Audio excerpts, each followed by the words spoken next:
le stream. Que ça marche. Come on. I'm terrible at it. It's okay. Do, do, do, do.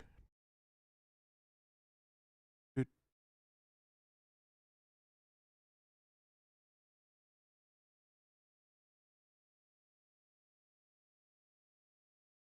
Que ça marche. Looks like. I might need to get one of those intro videos people always play. I hate them. I really don't like intro videos like this. Really annoying. At least to me. Good evening, everyone. Post the emotes. Don't have a whole lot. Get more members. One day we'll get more emotes. That's how this works. It's just like on Twitch. The more members you have, the more member emotes are available.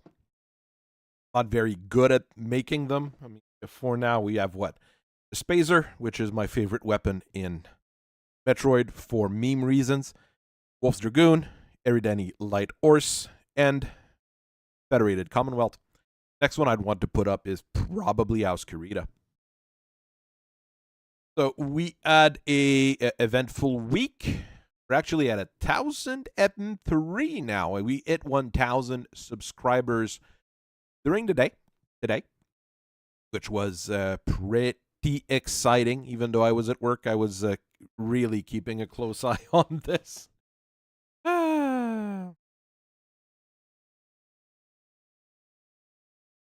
The Gundam startup sequence intro vid is overused. Well, I think it's just because it does fit really well with the kind of content I do. So I understand the frustration. I might redo them. What I've actually been doing this week, you're talking about intro vids, it's still more or less the same, but I created one for various factions. So rather than the standard intro I've been using all the time, now it'd be a little bit more personalized depending on what we're looking at. Right now, we have this here. I've got all the main Inner Sphere factions, some of the clan factions, one of the periphery faction. So I've had a little bit of fun with those. I understand people saying that they might be tried a little bit, but I mean, I do think they kind of work. If we go here.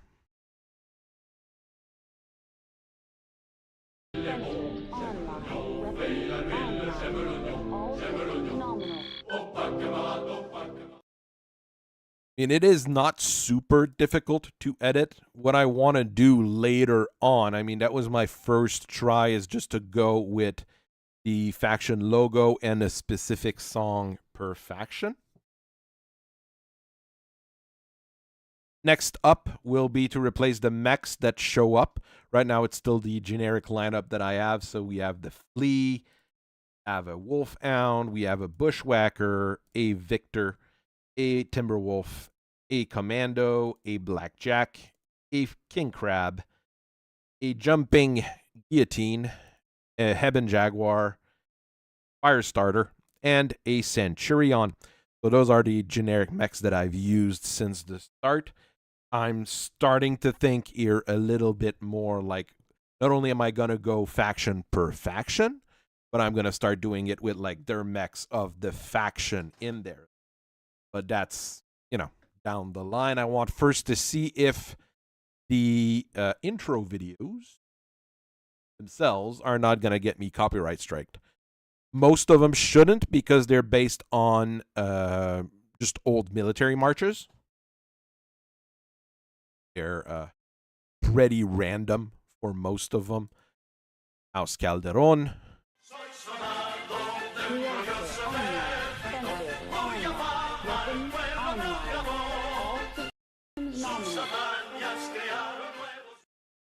So I went with the Spanish military march for the Spanish army. Kind of works since House Calderon is supposed to be Spanish. A lot of people think the Taurian Concordat is really Space Texas because of how Battletech keeps talking about them. They're really not. They are libertarian. They are far more liberty-oriented than most people would be, but they would really be more of a space Spain in a way. House Cameron or the Star League. This one I didn't change the song.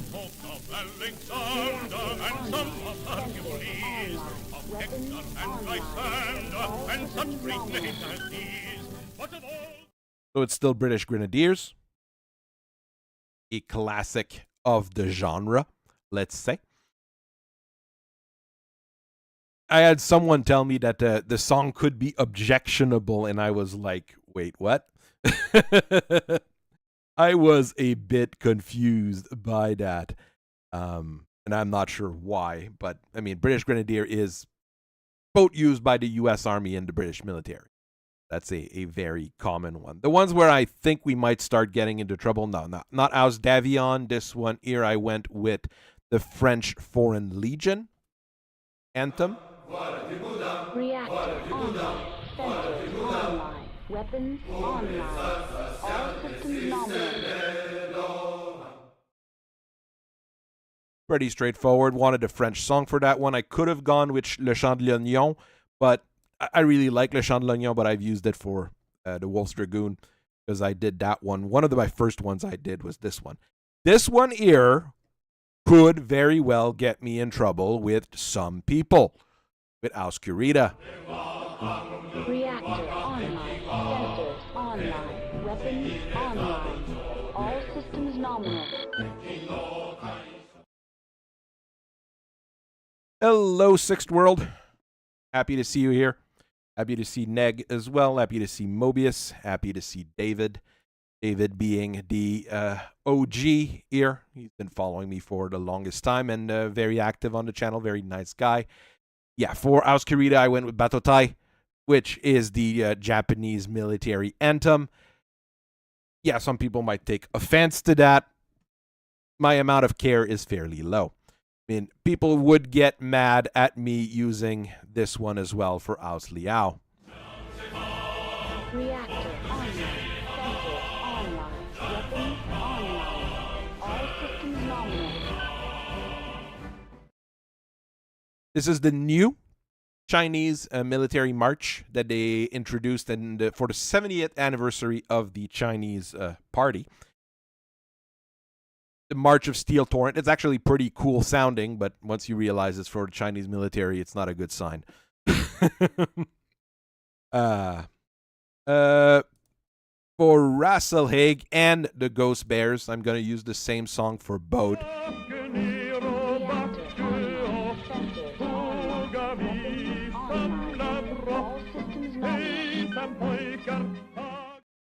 It's a fairly standard Swedish march. I was looking for Norwegian, but if you're looking for military marches from Sweden, Norway, Denmark, you're not going to find much, at least not from my experience, because they are not very heavily fighty nations in the end. So it was kind of hard to find it. For Ghost Bear, someone offered me the Wehrmacht flag, which got some people really mad, so I'm going to use it.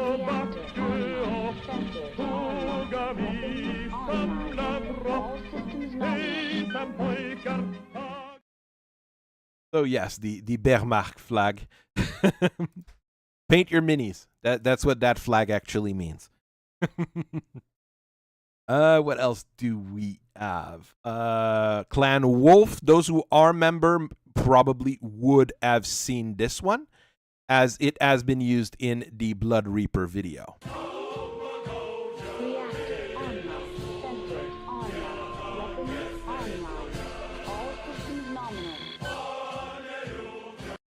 It's called the March of the Steel Wolves, and it's a Romanian military march.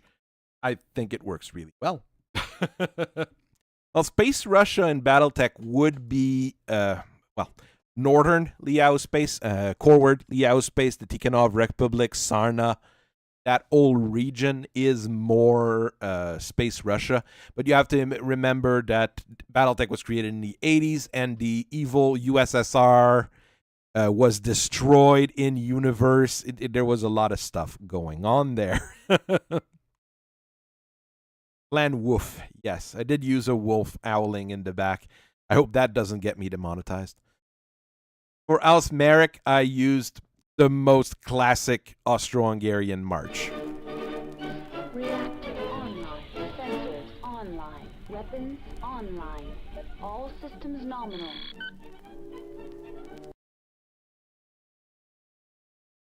Yes, if you know Pororo, it's a kid's cartoon. Yes, it is the same song. But technically, that's Radivets March, which is the Austro-Hungarian military march, which works pretty well for Alice Merrick. For Alice Steiner, I could have gone with a very, very evil song. I went with another German march, one that's Argenewald. Reactor online. Sensors online. Weapons online. All systems nominal. I mean, I could have gone with something really bad. I still think I've got the old version with the evil song in it. I'm not gonna use that one. Wolves Dragoons, just because I like Le Chant de l'Oignon, which is technically the French military anthem. I used that one. Reactor online. Sensors online. Weapons online. All systems nominal. Pretty straightforward. And I had some issues with Clan Jade Falcon, but someone sent me probably the worst and or best song for it.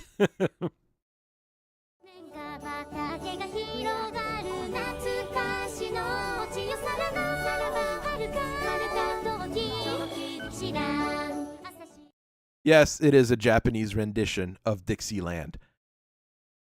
It works perfectly fine for the Weeaboo clan. I'm still having to work, maybe find something for Smoke Jaguar, probably find something for a few of the others. I had a few WWE songs I could have used for Clan Diamond Shark or Sea Fox, but that would get me copyright struck on every single one of the videos, so yeah, not going to do that.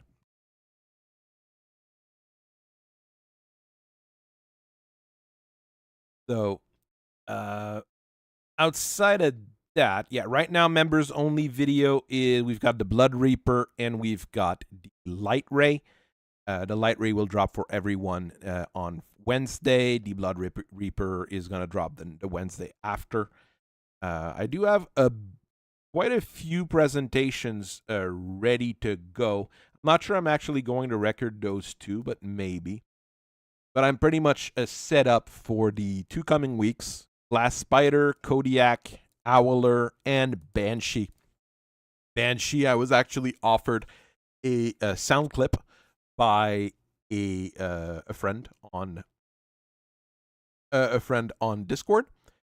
Yeah, recorded something in a Texan accent, and it is going to work really well to represent part of my story on the Banshee. Thank you, Your Emperorness. Thank you for congratulating me on 1,000. I might one day also get a last pistol to the head. I hope not. Yeah, Uplight's coming on Friday, which is a fun mech to talk about, but not a fun mech to use. People are already roasting it in the comment, and the video's not even out.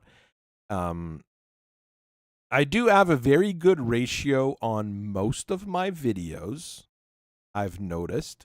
So I'm probably doing something right. I'm not sure what, but I'm doing something right. And I think giving you guys and everybody a steady stream of releases with decent content and perennial content. I mean, 6 years down the line, well, maybe the channel will be down by then, but let's say 6 months down the line, if you're playing a game with someone and they talk about the Thunderbolt, well, you can always send them the video on the Thunderbolt they'll be able to watch it and enjoy it. The only Dogram mech that I haven't covered at this point, or at least not in length, but at least talked about, I think is the Goliath. So that could be an upcoming thing. Mr. Gray Browning saying that there's a Discord server. Well, I do hang out on a variety of Discord, many of them being quite nefarious. I have my own Discord server that I'm working on, the bag of gaming oddities. The thing is, it's not fully set up. The idea will be to have it set up if we get enough members. Right now, I only have one paid member, so not much there. But if we get more members, it's a fun thing to have a Discord for members and people to chat in. And I think it's not a bad thing to have more places to talk Battletech, talk comics, talk movies if you want as well. It's an old Discord that I created a long time ago for a D&D game. And people still post on it very rarely. Mostly post memes right now. So yeah, it's not super active, but I add a few different things going on. And if I want to do a full-on Battletech campaign and a Battletech game, RPG game, everything, I'll probably be using it extensively or a lot more. I do want to do that G.I. Joe Battletech game at some point. I think that would be stupid and fun, which is a lot of what I do. I like doing stupid, fun things.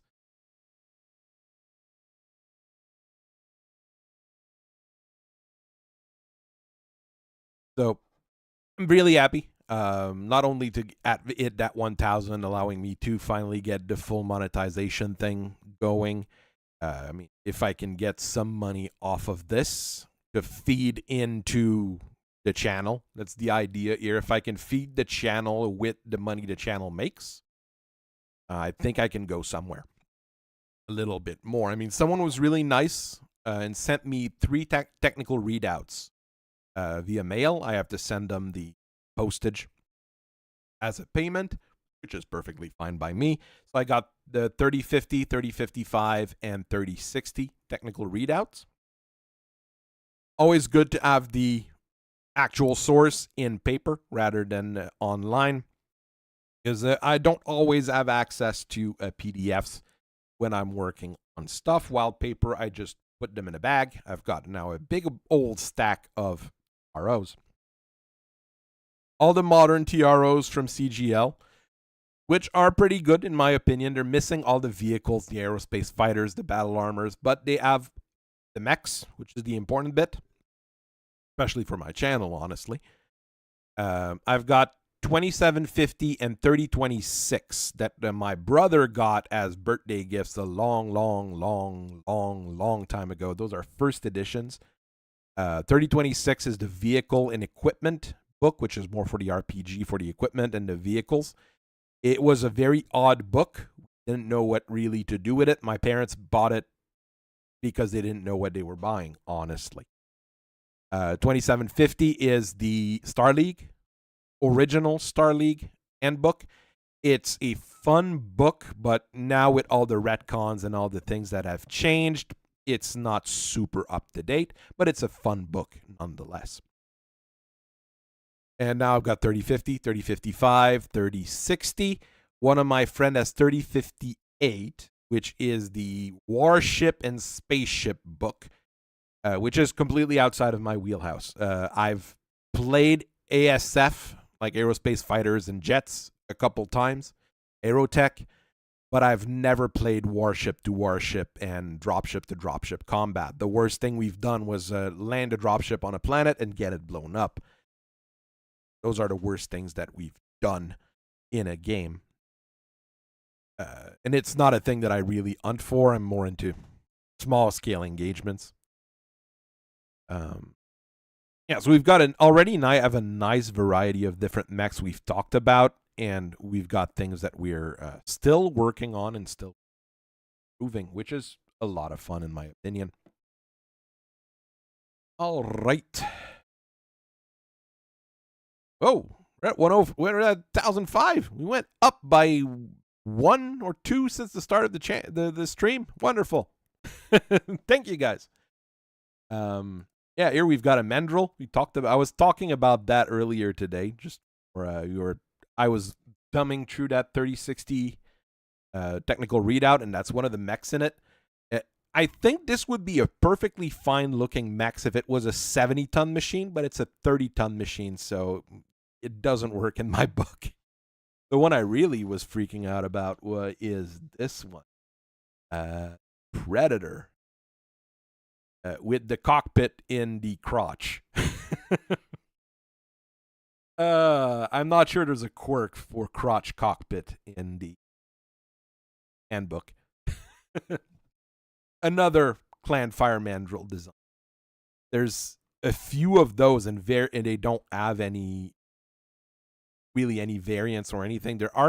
There's mechs that are going to be hard to talk about or anything, because not only have I never played with them, I've never really seen them, and I've never really, played around with them. There's a lot of mechs that I know because I played with. There's a lot of mechs that I know because I've had fun with and read about all those things. And there's just those mechs like this here that I'm like, where do those things come from? And then you learn they're from Clan Fire Mandrill, which is basically the butt of every clan joke from what we've understood now.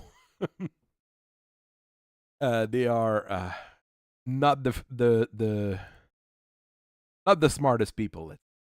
We'll go with that. So what else did we do this week? I didn't do a whole lot this week. Like I said, I wrote up 2 complete videos. So I've got the Owler and Banshee that I wrote this week. I mean, in between different calls and different things at work, I usually get the time to do kinds of things. So I'm happy to oblige, basically.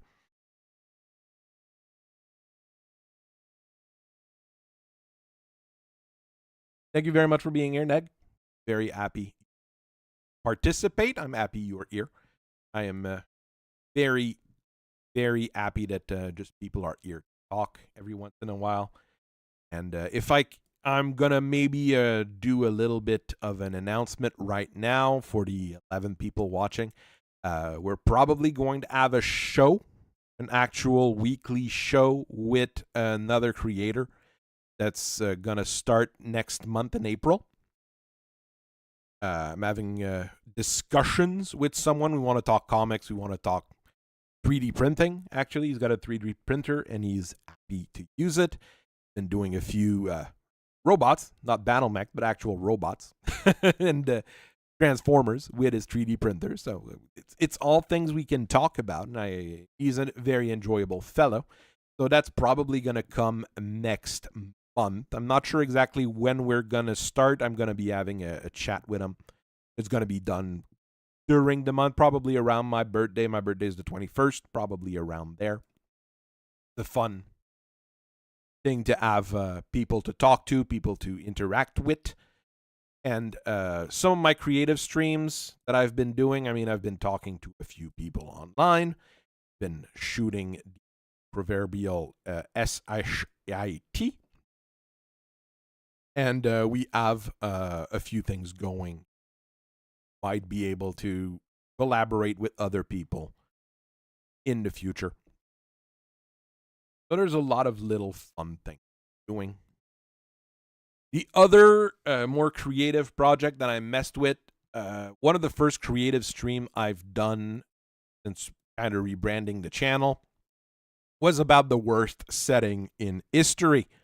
What I mean by the worst setting in history is not Forgotten Realms or Dragonlance, depending on who you're talking to.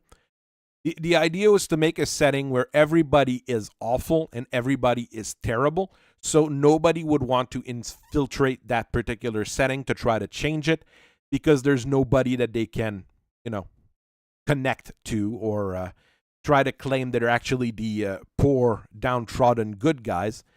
And I'm actually working really hard to make sure that everybody is awful in their own particular way, let's say. Is it based on Battletech? Sort of. I'm using Battletech as the basis of it, and I'm thinking just battle mechs and stuff being used in general. I mean, it's nothing serious. It might be something that turns into something serious in the future if people want to have fun with me. Shoot the shit once again with it. Basically, we're dealing with a bunch of intersideral nations that are all horrible in their own particular way for different reasons, and all based on a general idea. There's two general ideas in the setting. The first one that I was thinking, basically, we'll use Battletech as the original setting for this. So Battletech goes on, shit keeps happening, but at some point there's actually peace once again for a while. People start doing space exploration and colonization again. Everybody is more or less happy. They're using those new super KF drives to jump really, really far away until the entire fabric of time and space collapse, and they can no longer use those advanced KF drive or even normal KF drive to travel. So it takes a little while, and things kind of get fixed as three major powers still exist after the Great Dark, where everything kind of collapsed. So that kind of explains why humanity is spread out. There's a lot of more different nations, and they're really exploded from there. The second important modification or a thing in the setting is a crystal, ketamine replacement, syntactic technical laurels. Basically, Spice from Dune, if it was even worse than Spice in Dune. Like I said, I want things to be awful, so let's just go with that. This is basically a spice which you can put on whatever planet you want, but once you put it on there, it's going to basically strangle the life out of any planet you put it on. It's a synthetic plant, so it's not naturally occurring. It's basically nanomachines that reconfigure themselves to turn into different things. So we have this here, and that's basically what a lot of people are using to do all sorts of things, including a depression treatment drug, Euphoria, which is basically everybody uses in the Empire and in a lot of other places. It's your version of opium, basically. So one of my friends, when they looked at this here, they basically said it's Spice from Dune mixed with kudzu and opium.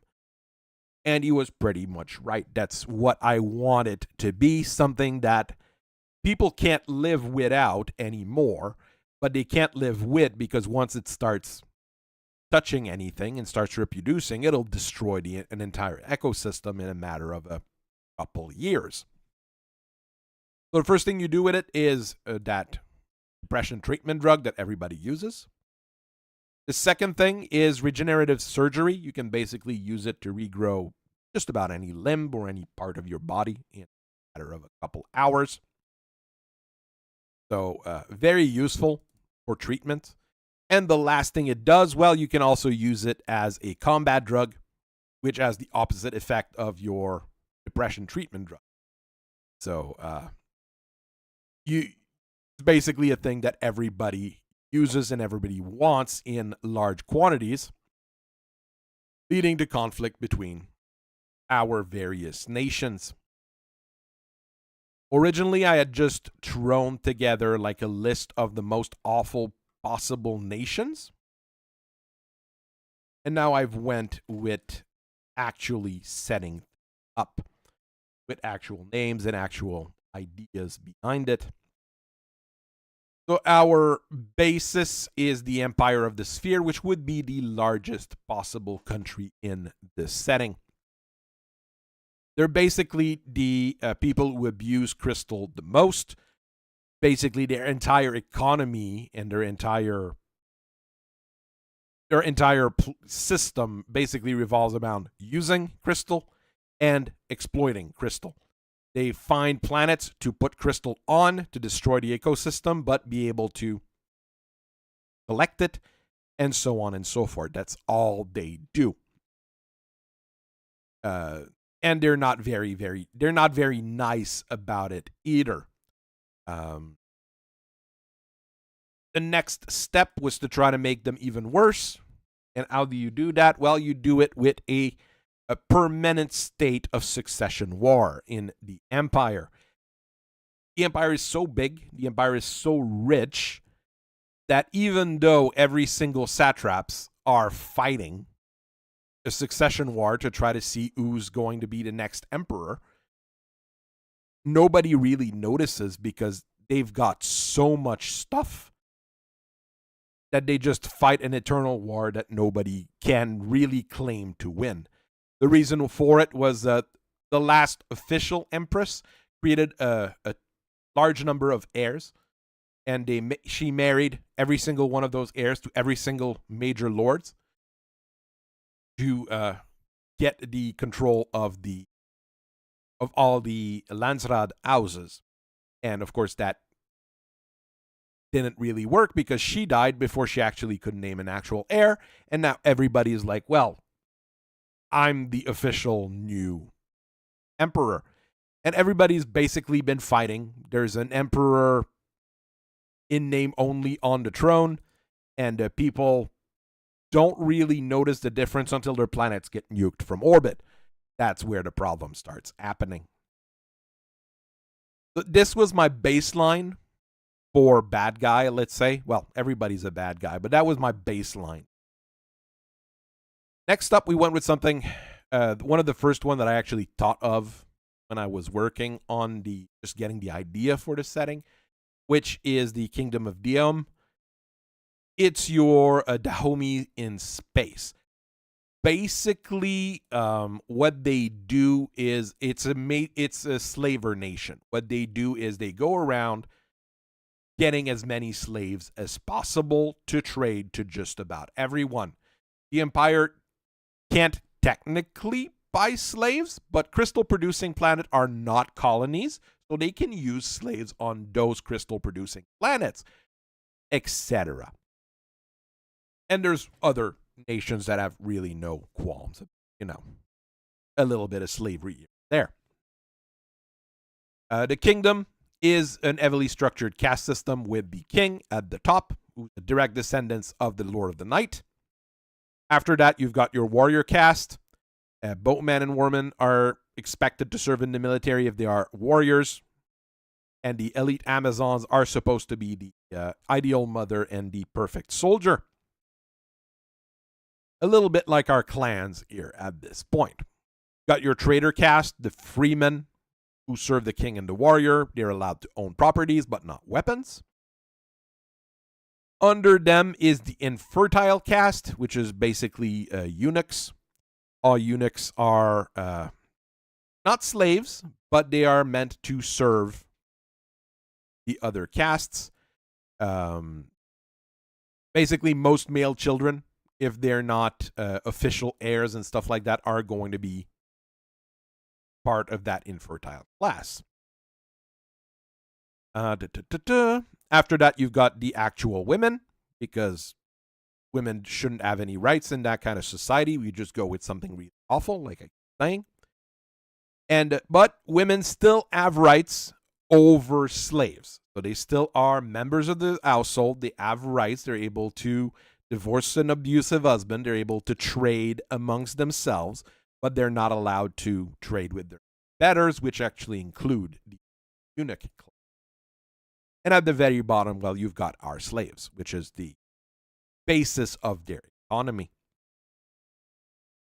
So here it's pretty easy to say that they're an evil nation. There's nothing here that we can say that maybe they'd be nice if they did X, Y, and Z. No, they're meant to be evil. Next one, the evil Aztecs, the space Aztecs. Federation of Planet States, so there's no real central government outside of the religion. Everybody shares the same religion of the 101 faced gods. So it's 101 different gods that have a face. That's why it's called that. And it's the one true religion that all other nations should adopt. So that's part of their gimmick as well. And of course, as part of their gimmick, as any good Aztec-based nation, well, they're going to do a whole lot of sacrifices. And sacrifices run from basic, animal sacrifices, things like that. Sorry, David. I understand the confusion. I mean, like I'm saying here, I'm dealing with the worst possible setting here where nobody's a good guy. So nobody would want to want to infiltrate things. So basic sacrifice every year, every day, like animal sacrifices at the basis and human sacrifice at the top. Most people are not required to view the sacrifice, but of course, during holidays, it's great family fun. You've got roast, you've got cocoa drinks, you've got marshmallows, all the fun stuff you'd have at a party. And you've got giant techno ziggurats where people get sacrificed just to make things really, really, evil while religious at the same time. And each of the temple, well, they all want their own gods to be the top god under the actual, there's one real top god, but all the other ones are fighting each other to try to get, more power in the play here. Of course, what good, absolutely evil setting would we be without a good communist nation? The People's Union of Democratic Socialist Workers' Planets. I'm trying to add even more stuff to that, but I think I'm pretty much at the top of how you can do this kind of name of a socialist, Evans, basically. You're a standard communist, Stalinist kind of nation, so the party has all the power, and confidential affairs runs around, taking care of the evil subversives, evil monarchist reactionaries, things along those lines. That's an easy thing for, well, at least me to envision as bad guys. And if you look at most, let's say, Stalinist and Maoist, in a way, communist nations, hard to say that they've got really any real good in them for the general population, as most people end up being exploited up until the end. Next up was the one that one of my friends said that didn't sound even enough. The Mercantile Association of Planets, which is your complete opposite of your communist utopia, which would be a purely capitalist world. The thing is, I was really going with just like, okay, they worship the almighty dollar. All they do is have the reserve currency and do a lot of trade. But if you start thinking about it, it's actually not quite evil enough. A lot of people, let's say in our sphere of the internet, let's say the more right-leaning kind of people would look at that and be like, yeah, well, that's kind of what we want most nations to be. Well, let's make it a little bit worse. You're encouraged to spend all your time working. There's no real protection for the worker outside being a member of a union, and the unions are just as bad as the corporations. If you're unable to work due to illness or anything, you get a negative balance on your worksheet, and you need to pay it off. And of course, all education you have from birth until you get to higher degrees if required, well, that also goes to your negative balance on your worksheets. You have to pay that off. And if you're sick while that goes on, well, that goes on your negative worksheet imbalance as well. So you start piling up debt really, really quickly, as you think here. and everything needs to be reimbursed to the corporations. It's not, you're basically the property of a corporation, and that's who you're really paying your taxes and your negative balance worksheet words. And when they say about they talk about employee termination, well, it's actual termination. You're gonna be taken care of, let's say.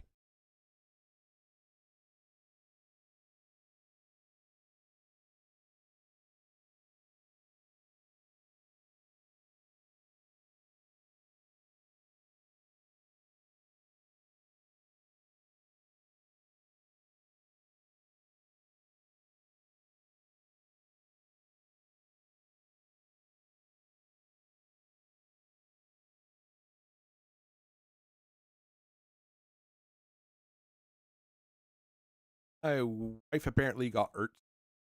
Have to cut the stream short. It's okay. Perfectly fine here. We'll continue this maybe this weekend or something along those lines.